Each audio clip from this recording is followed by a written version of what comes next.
Bonjour à toutes et à tous, bienvenue sur AirPod, le podcast de la Société française d'anesthésie-réanimation. Nous sommes ravis de vous accueillir pour cet épisode de la série thématique, une série à la rencontre des experts de la Société française d'anesthésie-réa pour aborder des thématiques d'actualité en réanimation et médecine périopératoire. Nous mettons aujourd'hui à l'honneur le docteur Hélène Charbonneau pour nous parler de la stratification du risque cardiovasculaire en préopératoire. Hélène, bonjour. Bonjour Pierre. Alors pour commencer directement, est-ce que tu peux nous expliquer pourquoi est-ce que la stratification du risque cardiovasculaire est-elle importante ? Alors la stratification cardiovasculaire est aujourd'hui un pilier incontournable de l'évaluation préopératoire car elle permet de limiter la morbimortalité des patients dans cette phase périopératoire. La difficulté, c'est d'identifier dans une population, vous allez en consultation, beaucoup de patients, identifier les patients qui ont des risques, soit connus, soit méconnus, et qui vont possiblement développer des complications cardiovasculaires post-opératoires. Donc cette stratification, elle permet donc d'identifier ces patients, de proposer des parcours de soins adaptés, de réduire les complications cardiovasculaires. Mais en même temps, l'intérêt de cette stratification, c'est aussi un outil pour rationaliser l'utilisation des examens complémentaires. En effet, le surdépistage peut conduire à des retards de prise en charge et augmenter les coûts de façon inutile. Donc cette stratification cardiovasculaire est nécessaire à la fois pour le patient, pour lui offrir une prise en charge la plus adaptée possible, mais aussi pour diminuer les coûts liés à des prescriptions d'examens complémentaires inutiles. Quels sont les points importants à prendre en compte dans la stratification du risque cardiovasculaire ? Alors, il y a 3 axes essentiels. D'abord, le risque lié à la chirurgie en elle-même. Est-ce que vous êtes dans une chirurgie à haut risque, à risque intermédiaire ou à faible risque ?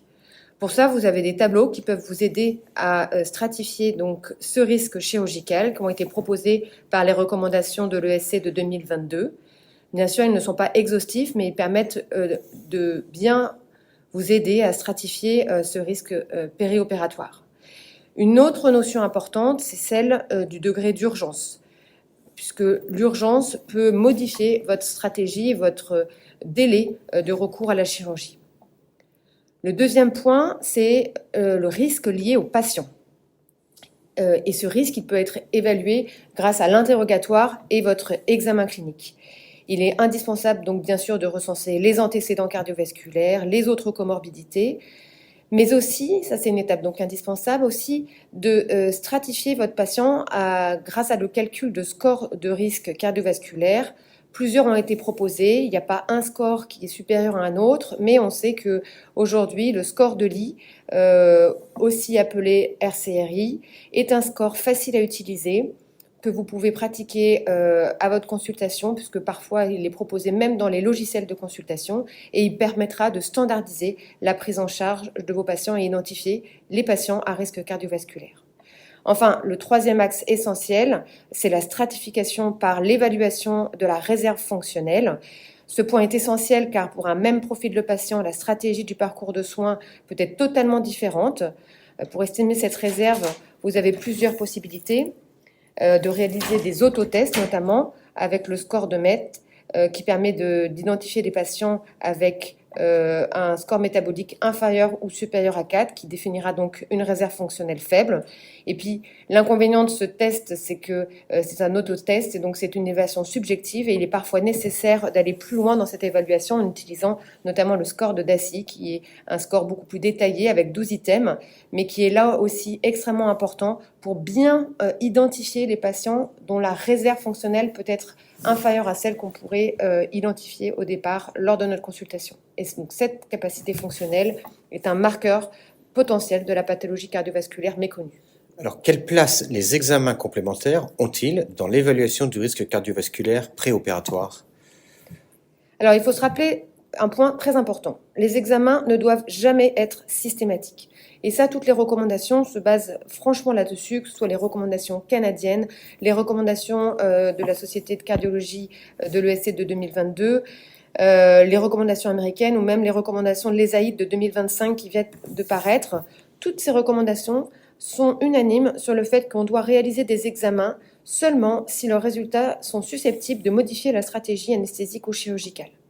Donc cela, ça passe par des algorithmes de décision structurés, centrés sur l'analyse du type de chirurgie, sur le type de patient et sur cette capacité fonctionnelle que vous avez besoin d'évaluer, et aussi, bien sûr, sur le degré d'urgence. Donc, on ne fait pas d'examen de façon systématique, mais par contre, vous allez pouvoir vous orienter en fonction de votre examen clinique et votre interrogatoire qui doivent rester les piliers, et vous seul, en tant qu'anesthésiste, être décisionnaire parce que c'est vous qui connaissez réellement ce qui va se passer en per et post-opératoire. Donc ne faites pas des examens dont vous n'aurez pas d'utilité parce que vous pensez qu'il n'y aura pas de changement de prise en charge. Pourquoi est-ce que l'évaluation de la fragilité est-elle importante dans la stratification du risque cardiovasculaire ? Alors la fragilité, c'est un élément nouveau. Ils ne font pas partie des scores de risque intégrés qui sont proposés pour stratifier ce risque cardiovasculaire. Il n'empêche que c'est un facteur de risque indépendant de complications cardiovasculaires, de perte d'autonomie, de réadmission ou de décès post-opératoire. Alors, pourquoi la fragilité est-elle associée à plus de comorbidités cardiovasculaires ? Tout simplement parce que les réserves physiologiques sont souvent abaissées dans cette population et donc la tolérance au stress chirurgical est moindre. Le plus souvent, il y a aussi des altérations de la fonction cardiaque et rénale chez ces patients âgés et la réserve fonctionnelle est donc abaissée. Et enfin, le recours à la réhabilitation cardiovasculaire est souvent plus difficile dans cette population fragile. C'est donc un sujet central. Aujourd'hui, il existe beaucoup d'outils pour évaluer cette fragilité, des outils dont la durée de réalisation est variable et donc il n'y a pas un outil qui est meilleur que l'autre. Il y a des choses qui doivent être adaptées en fonction de vos parcours de soins, en fonction de la population que vous voyez, si vous avez des accès à des consultations gériatriques. Donc, même si aujourd'hui un score qui est le Clinical Frailty Scale, qui semble être le score se détacher le plus dans cette population de fragiles d'évaluation périopératoire, il n'empêche que le mot à retenir, c'est utiliser un score pour évaluer la fragilité. Oui, c'est important, mais utilisez celui qui est le plus adapté à votre population et au type de chirurgie que vous allez faire bénéficier votre patient. Alors, si on pense à l'avenir, comment va se réaliser la stratification du risque cardiovasculaire demain ? Alors, c'est une bonne question. Aujourd'hui, on fonctionne sur des algorithmes décisionnels, des scores cliniques, une évaluation par les examens cliniques. Et donc, tout ça, c'est une façon de faire. Mais aujourd'hui, l'arrivée de l'IA va probablement bousculer les choses. Et donc, on peut imaginer que demain, la stratification sera probablement encore plus individualisée avec des parcours dans lesquels l'intelligence artificielle sera au profit du patient grâce à des modèles prédictifs intégrés dans des logiciels médicaux.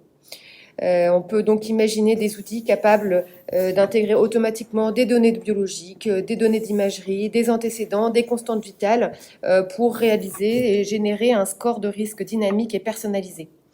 Mais quelle que soit l'évolution technologique, il me semble que le jugement du médecin restera toujours central dans cette décision.